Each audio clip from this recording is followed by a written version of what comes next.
What's your dream from your team? 3 wins. I mean, the obvious is that we want to come out, we want to play well, we want to, put everything into the game that we've been working so hard in practice. Accumulation of all the fall and all the hard work and all the conditioning and all the fundamentals we've been through. Hopefully they'll show up this weekend. And it's always a proving ground for our team. It's always a new experience, no matter how many years you've done it or how many years you've been back, and whether you're a senior, junior, sophomore, or freshman, it's all new the first day. And so hopefully we can get those little jitters out or whatever it takes to get ourselves in the right frame of mind, and the kids are ready to play somebody else. So I'm excited about Friday. Do you have a sense that from your team that maybe they want to prove something, especially since how everything kind of transpired over the off season? We want to prove something every year. I mean, it's one of those things where if you got any pride in what you're doing or you're competitive, you want to prove the first day of the year that you're a good player and good enough to be on the field, and you want to be always proving you're a good enough team to hang with the best of the people in the country.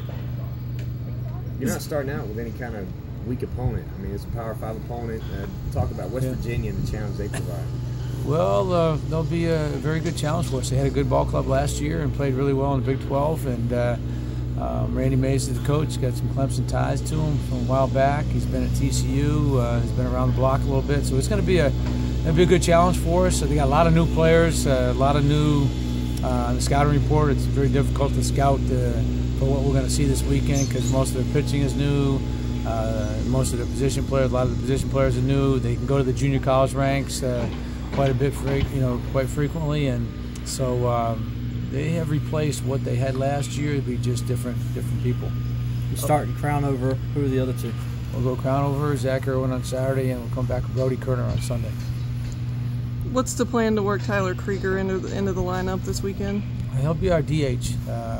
We'd love to have him on the field. His energy, his leadership is absolutely critical for us.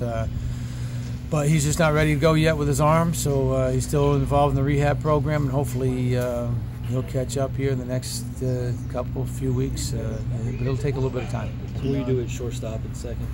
We'll play Eli White probably shortstop tomorrow, and then at second base we've got some options, but probably Chase Pinder, who's played well for us in the fall and in the early spring here. Offensively, a little bit new at second base, but we've been working really hard since the beginning of the year, thinking that Tyler might not be back, and give him a lot of repetitions there. But again, it's new, but he's an athlete who's been, played on some really good teams in the past, but the freshman's a freshman, so we're hopefully he'll make the adjustment real quick for us. Young Krieger, how's the health of the team? Good, except for 2 guys, just 2 guys that we've got to have back at some point, Patrick Andrews and Clay Bates, 2 right-handed pitchers who have had, Patrick had arm surgery a while back, Tommy John, so he's not 100% yet. Came back, but still got another little issue. And then Clay Bates, who's a good relief pitcher for us as well. 2 strong bodies, 2 power-type guys that are going to take a little time for him. He's got a little strain, so he'll be out for a while too. So without those 2 guys, some of the other guys are going to have to step up. But one thing about this team, in comparison to the other ones we've had, I think, is we got a little bit more pitching depth and a little more left on left, right on right, a little more matchup guys, and so we'll find some other guys that have to step up early. Do you have a timing help on Amers? I'm not saying within the next month, because once you get back to feeling good, then it's another few weeks before you get the strength back. And the same thing with Clay Bates. I think we're probably pretty close to being on the same kind of schedule, so it'll be another 4 or 5 weeks probably before they're back where they need to be. With that, who's some candidates to be your closer? Drew Moyer, Alex Bostic, guys who can throw at the end of the ball games. We've got some other kids, left-hander Hunter Van Horn, who I think's got a chance to do some really good things out of the pen with us left-handed. Jake Long will be there early for us, Clayton Schmidt. We've got a bunch of guys that can pitch in different roles. Late in the game, probably Drew Moyer's our guy. How solidified is Kerner into that Sunday, or is it going to be one of those things like last year where you kind of mix and match? Right now, he's pitched his way into it. He pitched really well in the fall, and then he pitched really well this early spring, and came off a good summer and has improved a tremendous amount. I think Pep's done a great job with him, and he's gotten his confidence level where he needs to be. And Brody's a hard worker, and he deserves to be where he's at right now. And I would not be excited more for somebody to have an outbreak season, because he's working extremely hard. He's got a great attitude. He's very strong-minded, and he's tough, and he's intelligent, and all those things together right now are starting to click for him. So I'm hoping you'll see that thing for him on Sunday. I'm hoping you'll see the same thing we've been seeing. Jack, I guess it goes without saying, to get a really good start here and get some momentum going early in the season it's got to be the #1 goal for you. Well, it's the same in every season. It hasn't changed. This season no different from any other in that respect. You want to get it started off on the right foot. You want to try to figure out your combinations in the infield, outfield, behind the plate, and on the mound, and everybody's roles. So it hasn't changed at all in that respect. It's just one of those things where you want to get started on the right foot. You want to develop confidence. Your team to have confidence. You want to be able to have them relax and just not have to press by getting behind after the 15th game you're trying to scramble up so obviously you want to go at it early. You want to go at it and see the fruits of your hard labor come to the surface, and if you can do that, then everybody feels good about themselves. Yeah, and last season, short of the goal and getting to a bit of a different offseason than it's been, did the players wear that pressure at all, and has it gotten easier as you get closer to opening day?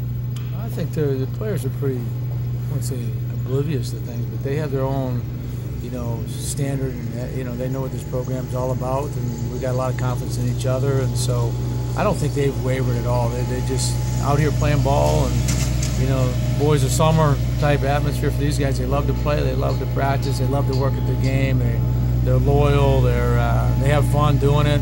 So I don't think they're involved in anything except let's go play ball and let's win this thing. Win like we're capable of winning, and let's play hard and do the things we've been taught to do, and let's have some fun with it. How excited are you about showing off the renovations of the ballpark this weekend? Well, this is nice. The dugouts are the most spacious dugouts in the country. You can throw a bullpen in the back of this one. You can throw a 50-foot bullpen if you want. But it's they're really nice. They're spacious. They're a lot better than most places we go. And then the premium seats back behind home plate, I think, gives our fans an opportunity to get closer to the field, as do the dugouts, which is really what it's all about. And all those that have supported us by buying seats behind home plate and making that a premium area, that's awesome.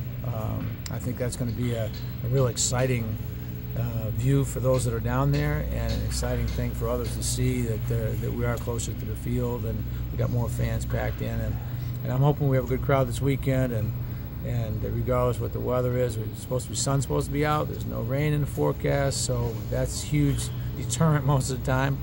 But these kids are excited about playing, regardless of what the temperature is or anything else. They're just excited about playing somebody else. So I'm excited about showing the place off. And of course, it'll be down the right field line. Lots of construction going on during the course of the season, which is indicates the progress that we're going to see before it's all over. What's the plan of the waiver in the first lot?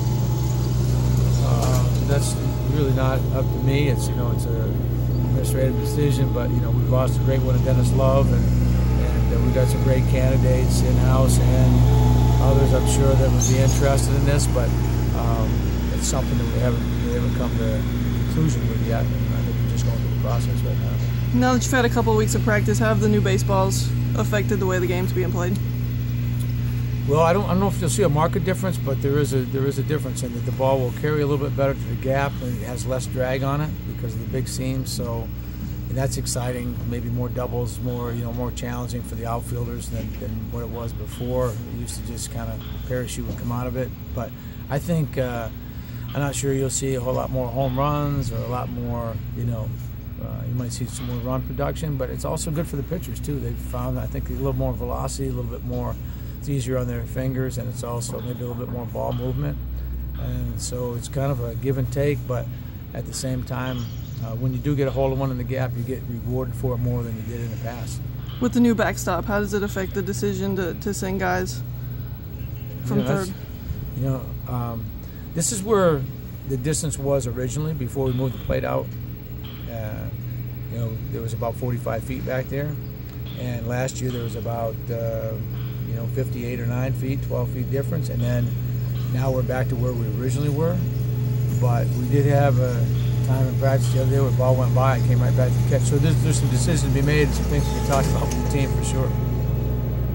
Are you you settled in left field, or is that still up for grabs? Left field's up for grabs a little bit. You know, we got a lot of kids out there that, you know, one day or another show you that they're capable of doing it. And I think the front runners right now are probably freshman Drew Wharton, Mike Triller Jr., Reed Rollman, redshirt freshman actually. You know, those guys probably, you know, Malik Gibson has shown flashes, and you know, I would say that there's, you know, and then you could take Chase Pinder and put him out in left field if, you know, Glenn Batson or Krieger comes back, or Adam Renwick was another good-looking freshman. If those guys played second base, and Chase Pinder can play left. So we've got some combinations there, and haven't really settled in on that left field thing yet.